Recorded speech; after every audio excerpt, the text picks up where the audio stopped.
Voilà, je vais prier pour la prédication de la parole de Dieu. Seigneur, merci pour ta présence.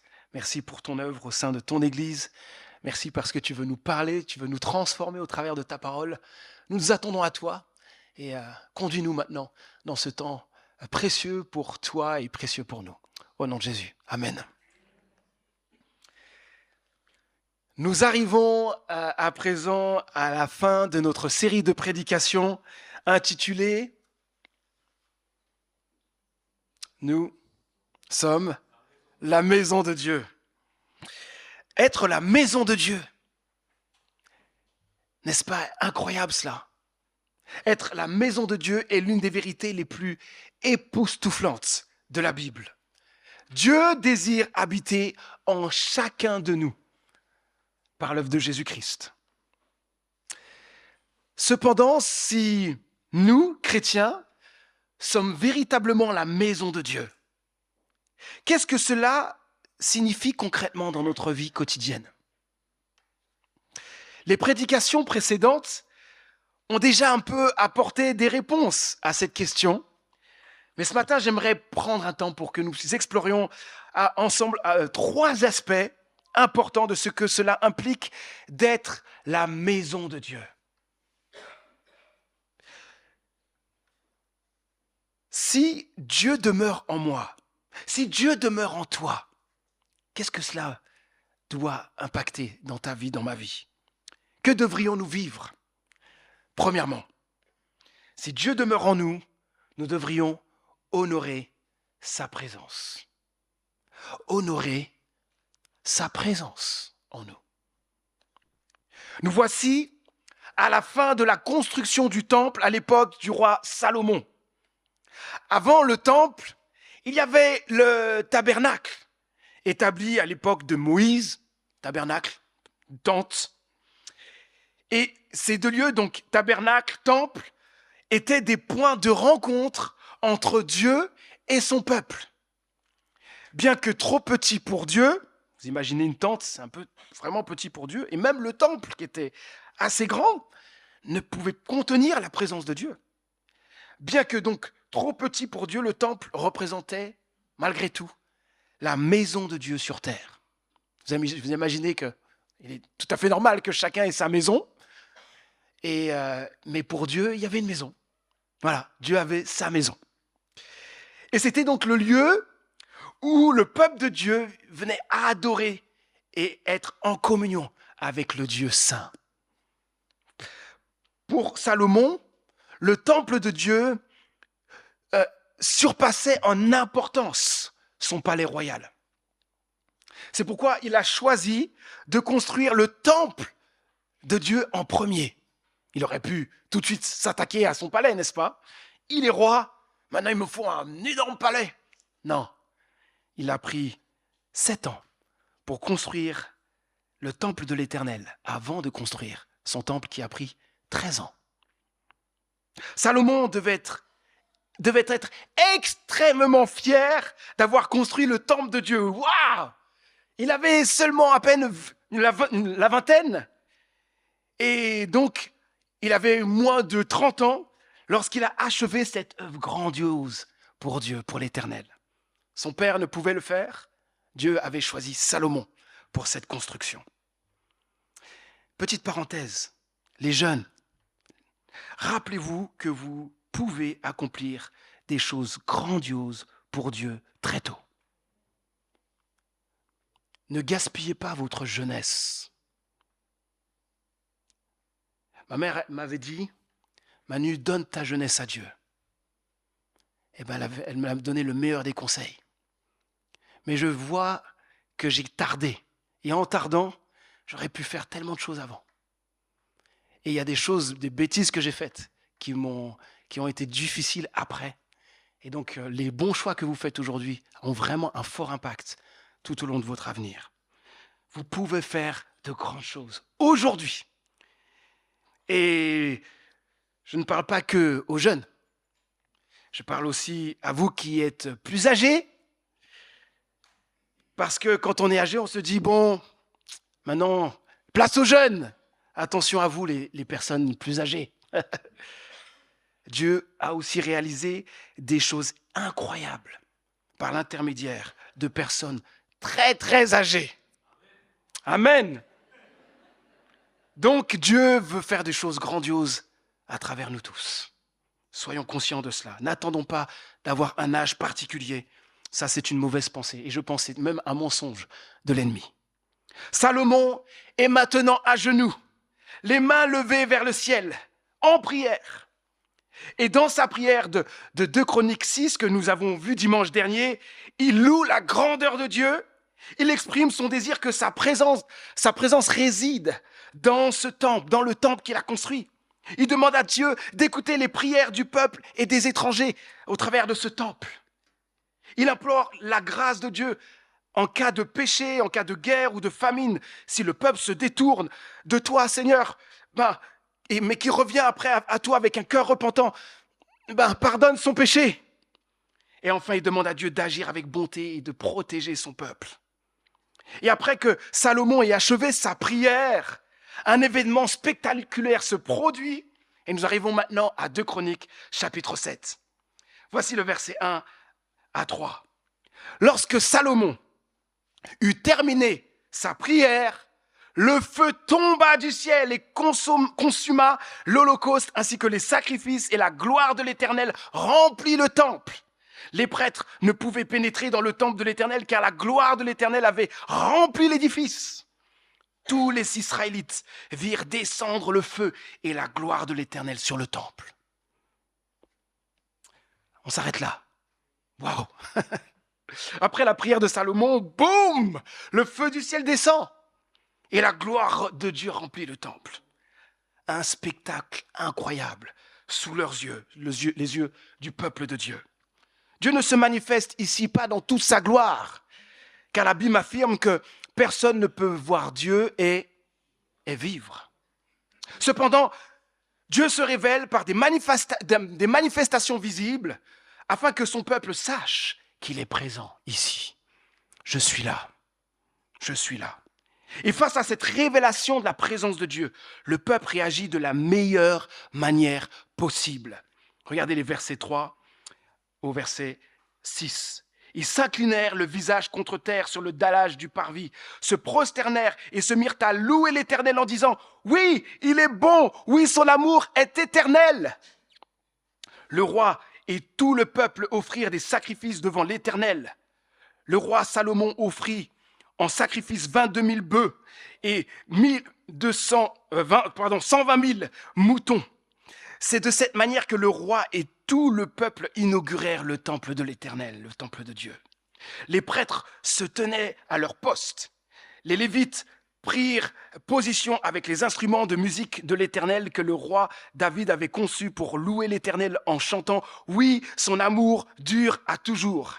C'est David qui les avait chargés de jouer de ces instruments pour louer l'Éternel. Quant aux prêtres, ils faisaient retentir les trompettes vis-à-vis d'eux et tout Israël se tenait debout. Et là, on pourrait continuer la lecture, mais on s'arrête là. Alors, qu'est-ce que ce texte nous dit ici? Qu'est-ce qu'il nous dit à nous aujourd'hui? La situation a changé. Le temple, cet édifice religieux, n'est plus le lieu de la présence de Dieu. On l'a dit plusieurs fois dans les cultes précédents. Dieu a accompli quelque chose de bien plus grand que le temple. Il a fait de chacun de nous son temple, sa demeure. Et quand je dis en chacun de nous, c'est en chacun de ceux qui ont mis leur confiance en Jésus-Christ, dans le sacrifice de Christ, lui mort et ressuscité, pour le pardon de nos péchés. C'est incroyable, incroyable, et parfois difficile à comprendre. Dieu habite en nous par son Esprit Saint. À vous qui êtes ici et qui vous n'êtes pas croyant ou vous vous posez des questions, vous êtes en quête de vérité, vous êtes venu ce matin et peut-être vous êtes athée, mais voilà, on vous a invité. Dieu désire demeurer en vous. Ça, c'est une vérité tellement importante pour vous ce matin. Dieu désire demeurer en vous par son esprit, agir dans votre vie. Le Dieu qui a créé le ciel et la terre n'est pas une invention, une belle idée, une théorie conçue par les chrétiens ou par d'autres religions. Dieu est un Dieu vivant. Un Dieu capable de se révéler de nombreuses manières. Et l'une des manières les plus puissantes, les plus convaincantes, et qui m'a convaincu et transformé, c'est la présence de Dieu en nous. Quand Dieu vient en nous, on sait, on a compris. Et quand les gens viennent me dire, Manu, écoute, maintenant je veux me faire baptiser parce que là, Dieu est en moi. Et je dis, mais comment tu peux expliquer ça? Je ne sais pas, mais je sais. Je ne sais pas, mais je sais. Dieu est en moi, il agit en moi. Sa présence est en moi. Ça fait la différence, les amis. On ne parle pas de quelque chose de vague. Je suis là parce que maman était chrétienne, etc. Dieu a agi dans ma vie. Dieu en moi, ça fait la différence.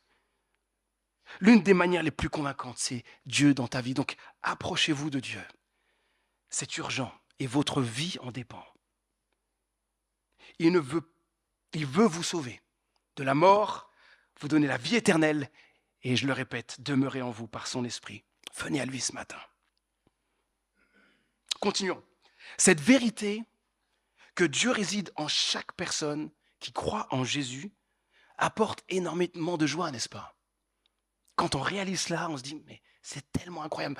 Merci Seigneur. Cependant, pour moi, elle suscite aussi un certain malaise toutes les fois où j'y repense. Pourquoi je dis cela? Parce que si j'étais vraiment conscient chaque jour de la présence de ce grand Dieu, de ce Dieu tout-puissant, redoutable, ce Dieu aimant, ma vie serait davantage transformée, davantage impactée par sa présence. Et je me souviendrai toujours de ce jour où Dieu m'avait donné cette grâce d'avoir une conscience aiguë de sa présence tout au long d'une journée. C'était incroyable cette journée. Et à la fin de cette journée, Dieu me fait comprendre, Manu, maintenant c'est à toi de faire l'effort, de toujours prendre conscience que je suis là. Et je peux vous dire que jusqu'à aujourd'hui, c'est un effort pas simple. Il est difficile d'être constamment conscient de sa présence en nous. Car notre tendance naturelle est de nous laisser accaparer par les tâches quotidiennes et d'oublier sa présence. Est-ce que je suis le seul à vivre cela? Rassurez-moi. Mes amis, si nous étions pleinement conscients de la présence de Dieu en nous, nous aurions la même attitude que le peuple d'Israël, une attitude de respect et d'émerveillement constant. Lorsque Dieu s'est manifesté à eux, cela a suscité un profond respect au sein du peuple. Ils se sont inclinés le visage contre terre, se sont prosternés devant lui et l'ont loué. Sa présence leur a révélé à quel point il est redoutable. On peut imaginer cela, quand on voit le feu descendre, il y a une certaine crainte qui vient en nous. Et en même temps, ils ont saisi la bonté et l'amour éternel de Dieu, car ils ont proclamé à cela à 2 reprises. Oui, il est bon. Oui, son amour est éternel. Pour nous, chrétiens, avons-nous une telle considération pour la présence de Dieu en nous? Quelle est notre attitude envers la présence de Dieu? Prenons-nous le temps chaque jour de l'honorer, de chérir sa présence dans notre vie? L'apôtre Paul nous interpelle dans 1 Corinthiens chapitre 6, versets 19 à 20. Il dit ceci: « Ignorez-vous que votre corps est le temple même du Saint-Esprit qui vous a été donné par Dieu et qui maintenant demeure en vous? Vous ne vous appartenez donc pas à vous-même, car vous avez été rachetés à grand prix. Honorez donc Dieu dans votre corps. » Paul adressait ces mots à une église qui avait tendance à oublier que les croyants sont la demeure de Dieu, son temple. Ce n'est pas rien. Et trop souvent, ils toléraient le péché dans leur vie, dans la communauté, oubliant que Dieu, par grâce, habite en eux par son esprit. Ce rappel était très important, les amis. Ayant été rachetés à grand prix, au prix du sacrifice de Jésus-Christ, ils ne s'appartiennent pas eux-mêmes. Ils appartiennent à Dieu. De même, nous ne nous appartenons pas à nous-mêmes. Nous appartenons à Dieu et savoir que Dieu est en nous devrait impacter sans cesse notre vie. Si Dieu demeure en toi, en moi, respectons sa présence. Il est infiniment puissant, saint, redoutable, mais aussi aimant, miséricordieux, plein de grâce. Alors faisons tous nos efforts pour ne jamais oublier qu'il est en nous. Approchons-nous de lui avec respect, amour, gratitude, que chaque jour soit l'occasion de renforcer notre relation, notre intimité avec lui et l'adorer de tout notre être. Si Dieu demeure en nous, nous devrions deuxièmement nous appuyer sur ses promesses. Salomon avait parfaitement compris l'importance des promesses de Dieu, car il s'est appuyé sur elles dans ses prières. Je ne sais pas si vous vous êtes rendu compte de cela. Lorsque Dieu s'est adressé à lui juste avant la construction du temple, il a dit à Dieu, je cite dans 2 Chroniques, donc chapitre 1, verset 9, « Maintenant, éternel Dieu, veuille tenir quoi ? La promesse que tu as faite à mon père David, puisque tu m'as fait régner sur un peuple nombreux comme les grains de poussière de la terre. » Et dans sa prière, après la construction du temple, il a dit, dans 2 Chroniques, chapitre 6, verset 4, « Béni soit l'Éternel, le Dieu d'Israël, qui a de sa propre bouche parlé à mon père David et qui a agi pour accomplir quoi ? La promesse qu'il lui avait faite. » Et dans le chapitre 7, Dieu fait plusieurs promesses en réponse aux prières de Salomon. Et j'aimerais que nous les voyions ensemble, mais nous verrons comment ces promesses sont nôtres en Jésus-Christ. Et nous verrons qu'elles sont un peu différentes et bien plus grandes que ce que Salomon avait reçu. Voici les promesses. Promesse de la présence de Dieu. On l'a un peu dit tout à l'heure. 2 Chroniques, chapitre 7, verset 16. Voici ce que Dieu dit à Salomon. « À présent, je choisis cet édifice et j'en fais un lieu saint pour y être à jamais présent. Je veillerai toujours sur lui et j'y aurai mon cœur. » Des paroles fortes, n'est-ce pas ? Le peuple a vu la gloire de Dieu, on l'a vu tout à l'heure, se manifester dans le temple lors de sa dédicace. Et maintenant, Dieu promet que sa présence y demeurerait. Je ne me suis pas juste manifesté là à cet instant T. Maintenant, je vais y demeurer tout le temps. En Jésus-Christ, c'est encore plus incroyable, les amis. Écoutez la promesse pour nous dans la Bible en Éphésiens chapitre 1, verset 13. « En Christ, vous aussi, vous avez entendu le message de vérité, cet évangile qui vous apportait le salut.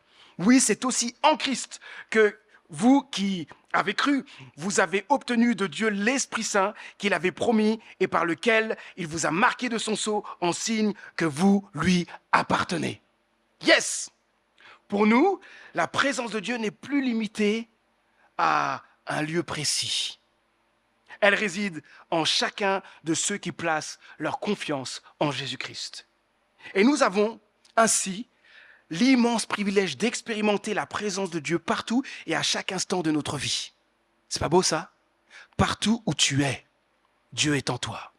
Partout où tu vas, Dieu est présent. Waouh ! Promesse de pardon. 2 Chroniques, chapitre 7, versets 13 à 14. Vous allez, en l'entendant, vous allez, ah, je reconnais ce texte. Lorsque je fermerai le ciel et qu'il n'y aura pas de pluie, lorsque j'ordonnerai aux sauterelles de ravager le pays ou que j'enverrai la peste contre mon peuple, donc là, il parle ici de jugement, n'est-ce pas ? Si alors mon peuple qui est appelé de mon nom s'humilie, prie et recherche ma grâce, s'il se détourne de sa mauvaise conduite, moi, je l'écourterai du ciel, je lui pardonnerai son péché et je guérirai son pays. Intéressant. Dieu promet de pardonner à son peuple et d'enlever son jugement si celui-ci s'approche de lui avec humilité, dans la prière, recherchant sa grâce, dans d'autres traductions, sa face, et choisit de se détourner de ses mauvaises voies. En Jésus-Christ, nous avons une promesse encore plus extraordinaire. Pour recevoir le pardon de Dieu, nous n'avons plus besoin du temple, nous n'avons plus besoin d'un animal à sacrifier, nous n'avons plus besoin d'un prêtre comme intermédiaire. Jésus-Christ s'est offert en sacrifice parfait une fois pour toutes. Jésus-Christ a tout accompli. Grâce à lui, nous avons un accès direct à Dieu. Et le pardon nous est accordé par la foi en lui. Écoutez cette belle promesse que nous citons si souvent, 1 Jean, chapitre 1, verset 9. Si nous reconnaissons nos péchés, Dieu est fidèle et juste, et par conséquent, il nous pardonnera nos péchés et nous purifiera de tout le mal que nous avons commis. Amen. Cette promesse est indispensable, les amis. Car malgré nos meilleurs efforts, il nous arrive encore de tomber dans le péché. Il nous arrive encore de nous écarter de sa volonté. Il nous arrive encore de faire des choses qui déplaisent à Dieu. Et le pardon dont nous parlons, ce n'est pas le pardon pour de nouveau avoir le paradis, de nouveau être sauvé. Non, ça c'est définitif. Dieu a pardonné nos péchés passés, présents et futurs. Ça c'est fait quand on est en Christ. Mais il y a un pardon qui doit continuer, c'est quand nous tombons dans le péché, dans cette relation que nous avons avec Dieu. Chaque fois que nous tombons dans le péché et agissons d'une manière qui déplaît à Dieu, nous avons la possibilité de recevoir son pardon, tout de suite. Et il nous suffit, vous l'avez entendu, de revenir à lui avec humilité, de lui demander pardon et de nous engager à nous détourner de notre mauvaise conduite pour accomplir sa volonté. Et j'insiste sur une chose, il ne s'agit pas de demander pardon dans l'intention de retomber dans les mêmes péchés. On ne joue pas avec Dieu.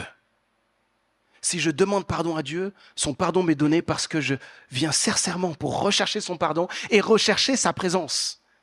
Vous voyez, on parle ici d'un vrai pardon qui recherche la présence de Dieu, qui veut faire la volonté de Dieu, qui veut se détourner de ses mauvaises voies.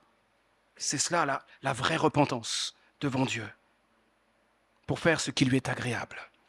Autre chose, promesse d'exaucement aux prières.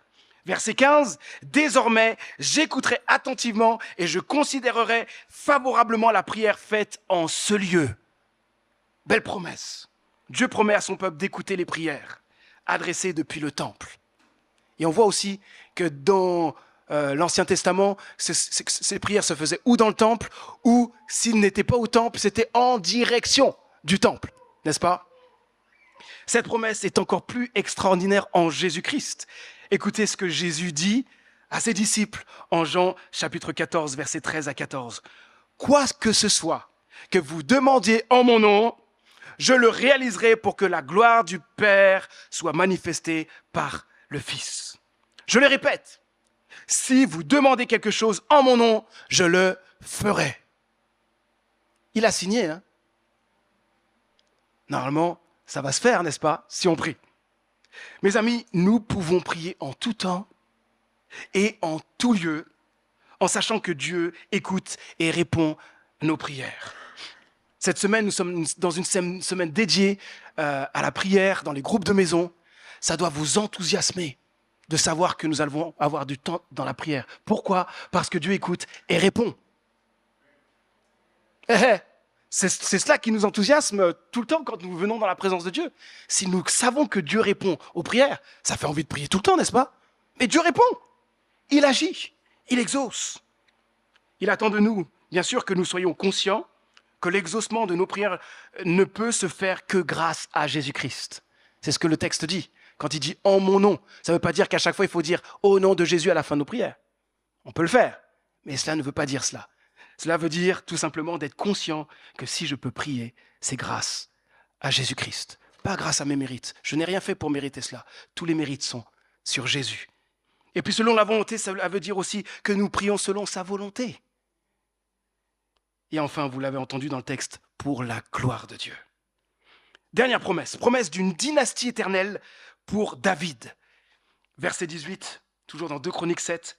« Je rendrai stable pour toujours ton trône royal selon l'alliance que j'ai conclue avec ton père David lorsque je lui ai dit « Il y aura toujours l'un de tes descendants qui gouvernera Israël. » Dieu promet ici de maintenir le trône de Salomon et d'assurer la pérennité de la dynastie de David, son père, à condition que Salomon suive les voies de Dieu. Il y a une condition. Pour nous, qui sommes maintenant la maison de Dieu, cette promesse, nous le savons, trouve son accomplissement ultime en un roi éternel qui s'appelle Jésus-Christ. Jésus est le roi tant attendu de la descendance de la lignée de David. Il n'est pas venu en tant que roi terrestre conquérant, comme beaucoup l'attendaient, l'avaient imaginé, mais comme un roi humble. Son objectif était de mourir pour nous, afin de nous libérer du péché, de la mort, du jugement de Dieu, et afin d'offrir à tous ceux qui placent leur confiance en lui la présence de Dieu en eux. Aujourd'hui, Jésus a déjà tout accompli à la croix, les amis, et nous attendons son retour en gloire. Ce jour-là, il rétablira toutes choses, c'est-à-dire il punira définitivement le mal. Et il nous donnera de vivre sur une nouvelle terre où sa présence sera pleinement manifeste. Et par sa présence, nous serons remplis d'une joie et d'une paix parfaite et éternelle. Voilà le projet de Dieu qui est extraordinaire. Qu'implique le fait d'être la maison de Dieu? Vous l'avez entendu, ayant reçu toutes les promesses que j'ai mentionnées et bien d'autres, cela implique de nous appuyer sur ces promesses. Car elles sont là pour nous soutenir, pour nous consoler, pour nous relever, pour nous encourager, pour nous aider à vivre pleinement notre marche avec Dieu. Ne nous privons pas des promesses de Dieu. Il y en a tellement. On pourrait dire on peut en prendre une par jour. Il y en aura toujours pour l'année. Ça, c'est clair, net et précis. Et pour toute notre vie. Donc, continuons à nous appuyer sur les promesses de Dieu. Et rappelons-nous la promesse ultime de ce paradis qui nous attend. Troisièmement, si Dieu demeure en nous, nous devrions marcher dans ses voies. Dans 2 Chroniques, chapitre 7, versets 17 à 22, Dieu va être un peu long à ce moment-là, quand il s'adresse à Salomon. Il va donner des instructions et des mises en garde importantes pour lui et son peuple. Et c'est important que nous les lisions ensemble. Verset 17, « Quant à toi, si tu te conduis devant moi comme ton père David, si tu fais tout ce que je t'ai ordonné, et si tu obéis aux ordonnances et aux lois que je t'ai données, je rendrai stable pour toujours ton trône royal selon l'alliance que j'ai conclue avec ton père David lorsque je lui ai dit, il y aura toujours l'un de tes descendants qui gouvernera Israël.